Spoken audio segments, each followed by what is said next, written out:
Your brain is lying to you about money. Not occasionally, not sometimes, every single day.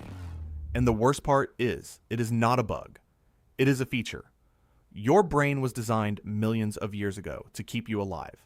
Not wealthy, not free, not financially independent, just alive.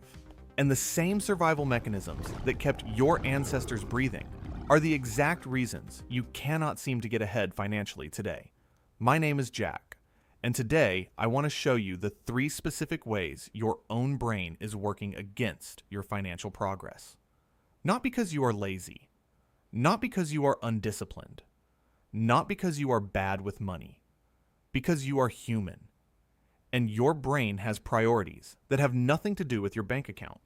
Hit subscribe, because once you see these patterns, you cannot unsee them, and seeing them is the first step to outsmarting them. Let us get into it. Brain Trap 1. Loss aversion. Here is a question. Would you rather receive $100 guaranteed or flip a coin? Heads you win $250. Tails you win nothing. Mathematically, the coin flip is the better choice. The expected value is $125. 25% more than the guaranteed option. But most people choose the guaranteed 100 every single time. And this is not stupidity. This is loss aversion. Researchers Daniel Kahneman and Amos Tversky discovered something fascinating about how humans experience money. Losing $100 feels approximately twice as painful as gaining $100 feels good. Read that again. The pain of losing is twice as powerful as the pleasure of gaining, which means your brain is not trying to maximize what you gain. It is trying to minimize what you lose. And this has enormous consequences for your financial life. It is why people keep money in savings accounts, earning almost nothing instead of investing it, where it could actually grow. Because investing feels like risking a loss. And loss feels catastrophic to your brain. It is why people hold on to bad investments long after they should have sold. Because selling locks in the loss, and your brain will do almost anything to avoid that feeling. It is why people stay in jobs they hate for years. Because leaving feels like losing the salary, even when staying is costing them far more in unrealized income potential. Your brain is not optimizing for wealth. It is optimizing for the avoidance of pain. And those two things lead to completely opposite financial decisions. Brain Trap 2. Present bias. Your brain has a very specific problem with time. It dramatically overvalues the present and dramatically undervalues the future. Researchers call this present bias, and it explains more financial self-destruction than almost any other psychological phenomenon. Here's how it works in practice. Imagine someone offers you $10 right now, or $11 in 1 week. Most people take the $10. Now imagine the same person offers you $10 in 52 weeks, or $11 in 53 weeks. Suddenly, almost everyone waits for the 11. Same 1 week gap. Same $1 difference. Completely different decision.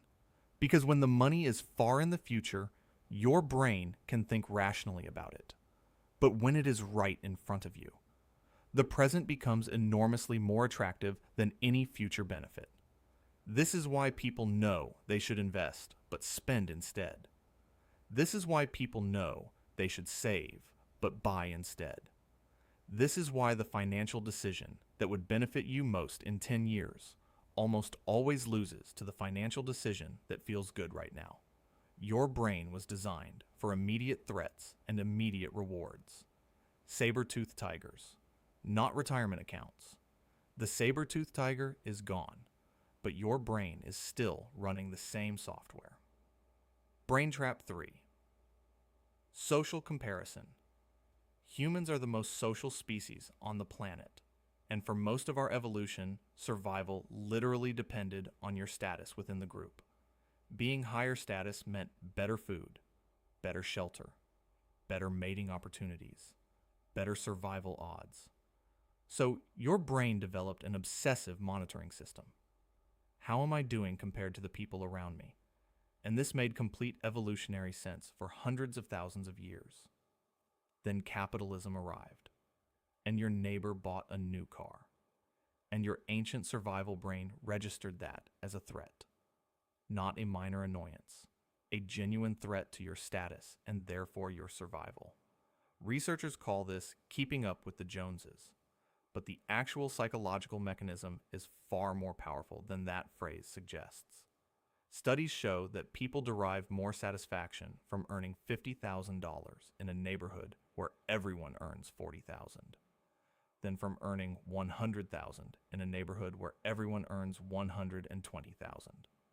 Less actual money, more psychological satisfaction. Because your brain does not care about your absolute financial position. It cares about your relative position. And this drives some of the most financially destructive behavior imaginable. Buying things you cannot afford because your peers have them. Upgrading your car not because you need a better car, but because your brain registers the neighbor's new one as a status threat. Spending money on visible things that signal wealth instead of invisible things that build it. Index funds are invisible. Nobody sees them at dinner. A new car is very visible. Everyone sees it immediately. And your social comparison brain votes for the car every single time. So what do? Because here is the thing. You cannot delete these mechanisms. They are not bad habits you picked up. They are evolutionary features running in the background of every financial decision you make. But you can design around them. And designing around them is the entire difference between people who build wealth and people who keep wondering why they cannot. For loss aversion, automate your investments before you see the money. Your brain cannot feel the loss of money it never saw as available. The moment automation removes the decision entirely. Loss aversion loses its grip. You do not have to feel brave about investing. You just have to set it up once and let it run. For present bias, make the future feel real and close. Write down specifically what financial freedom looks like for you. Not vaguely, specifically. The exact life, the exact feeling, the exact morning. The more concrete and vivid your future becomes, the more your brain treats it as present, and the more it competes effectively with today's immediate temptations. For social comparison, change the comparison group. If you compare yourself to people who spend everything, you will spend everything to keep up. If you spend time around people who invest quietly and live simply, your brain recalibrates what normal looks like. You do not rise above your comparison group. You rise to it. Choose it deliberately. Here is the reframe I want to leave you with. You are not bad with money. You are a highly sophisticated survival machine operating in a financial environment your brain was never designed for. The cave person who hoarded food was wise. The person who shared status signals survived. Those instincts served your ancestors perfectly. They are bankrupting you slowly. Not because you are weak, but because the game has changed and nobody updated the software. The people who build wealth are not people who have more willpower. They are people who stopped fighting their brain and started designing systems that work with it. Automation instead of discipline. Vivid future instead of vague goals. Deliberate comparison groups instead of passive ones. Your brain is not your enemy. It is just running an old program, and you are smart enough to write a better one. If this changed how you think about your own financial decisions, hit subscribe. New video every week on building smarter money systems. And one question for the comments. Which of these 3 brain traps do you think affects you most? Loss aversion, present bias, or social comparison? Drop it below. Because knowing which one is running your decisions is the first step to overriding it.